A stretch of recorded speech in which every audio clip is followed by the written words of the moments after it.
So for this last little Odyssey review lesson, I want to step into another text. I want to get out of epic narrative poem mode and give you guys something a little easier to read, a little more modern, a little more contemporary. One of the reasons we read things, and one of the reasons the Odyssey is still with us, is because of theme. As a reminder, so there's kind of two things going on in a story. There's the plot, which is what happens. Odysseus gets stranded and he gets on these adventures and he's trying to get home. That's the plot. Then there are themes.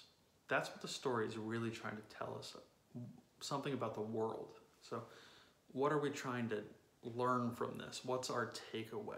That's the theme. And stories have tons of themes.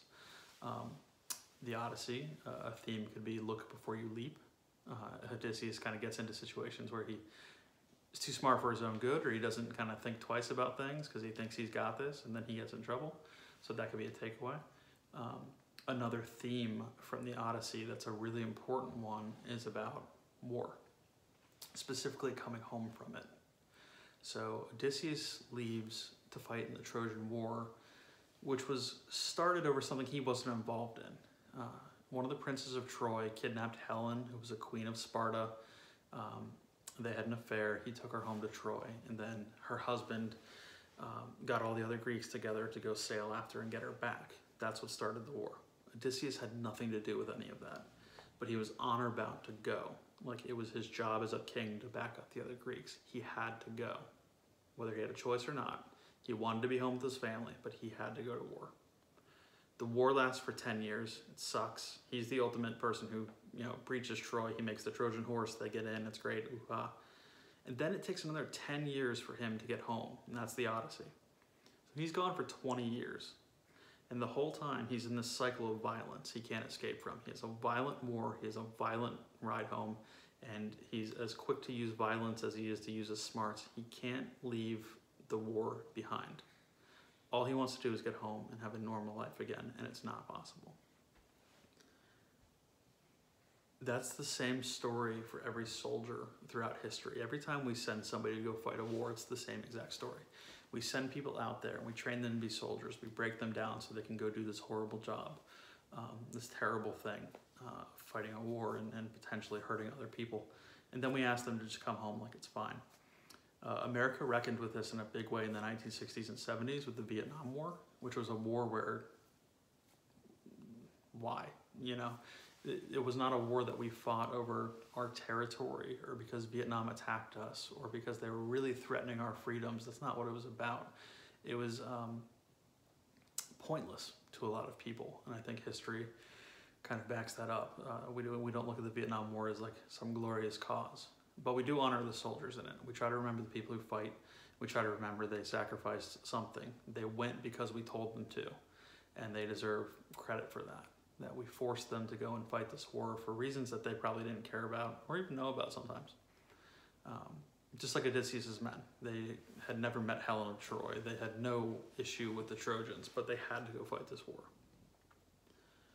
I have put a text in the Google Classroom. It's a chapter, it's short, it's only a few pages, it's pretty easy to read. It's called Field Trip. It's from a book called The Things They Carried by Tim O'Brien. And this is one of our classic pieces of American literature about the Vietnam War. Tim O'Brien fought in Vietnam. He saw combat in Vietnam. He's a wonderful writer, and he put down some of his thoughts in a selection of they're short stories. They're based on his life, and they're kind of autobiographical, but there are a few little fictional details here and there. But it's generally thought of as the great book on Vietnam, the great story about the Vietnam War. So what I would like you to do is read a piece from The Things They Carried, Field Trip, which is about Tim O'Brien going back to Vietnam 20 years after the war ended. So Odysseus takes him 20 years to get home after he leaves. And here we have a story by a soldier, by Tim, who's going back to where he saw combat 20 years later and how that has changed him and how that has stayed with him. Read that. Think about all the stuff Odysseus gets, involved in and the craziness that he sees. And think about how, war or violence might stay with a person for that long, for 20 years, for a lifetime. There's a personal response question after that. So after you read Field Trip from The Things They Carried, check out that question. give me your thoughts on it and submit it to this classroom assignment. I will be back at you with another set of stuff. I think we're going to move on from the Odyssey. We'll talk about it back when we're in school again. But we're going to talk about, I asked you guys to read some comic books, so let's talk about that next time, and we'll start moving on. And I hope everybody is staying well. Hope your families are still healthy and safe, and you guys are enjoying the school closure as much as possible. But keep it real out there, and as always, be kind, stay positive.